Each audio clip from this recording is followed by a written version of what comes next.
Hi പ്രിയപ്പെട്ടവരെ, എല്ലാവർക്കും സുഖമല്ലേ? എന്തൊക്കെയുണ്ട് വിശേഷങ്ങൾ? ഞാനിന്ന് ഓഫീസിലേക്ക് ഇറങ്ങുമ്പോൾ തന്നെ ബിൽഡിങ്ങിൻ്റെ വെളിയിൽ ഇറങ്ങുമ്പോൾ തന്നെ കാലാവസ്ഥയിലുള്ളൊരു മാറ്റം അത് എന്താ പറയുക, ഒരു നല്ല ഇളം തെന്നലൊക്കെ ആയിട്ടുള്ള ആ ഒരു അവസ്ഥ കണ്ടപ്പോൾ ഒരു വീഡിയോ ചെയ്യണമെന്ന് തോന്നി. മറ്റൊന്നുമല്ല, നമ്മൾ പിന്നെ പ്രവാസത്തിലുള്ള പ്രവാസികളൊക്കെ ഏറ്റവും കൂടുതൽ ആകാംക്ഷയോടെ കാത്തിരിക്കുന്ന ഒരു വ്യക്തിയുണ്ട്. അതാണ് സുഹൈൽ. നമ്മുടെ മലയാളികൾ അതിന് അഗസ്ത്യൻ എന്നാണ് വിളിക്കാറ്. അഗസ്ത്യ നക്ഷത്രം എന്ന് പറയും. അതുപോലെ കനോപ്പസ് എന്ന് ഇംഗ്ലീഷിൽ പറയും. ഈ സാധനം, ഈ നക്ഷത്രം ആഗതമാവേണ്ട സമയം പൊതുവെ ഓഗസ്റ്റ് 15 ശേഷം. അപ്പോൾ ഇന്നലെ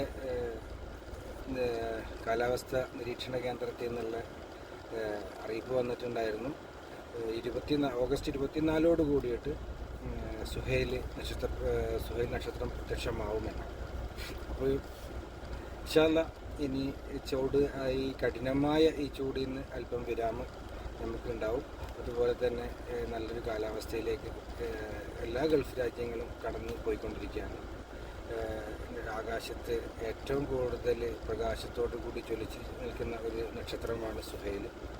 അപ്പോൾ എല്ലാവർക്കും നല്ലത് മാത്രം ഉണ്ടാവട്ടെ, നല്ലതിനായി ആശംസിച്ചുകൊണ്ട് നിർത്തട്ടെ. നന്ദി, നമസ്കാരം. Thank you.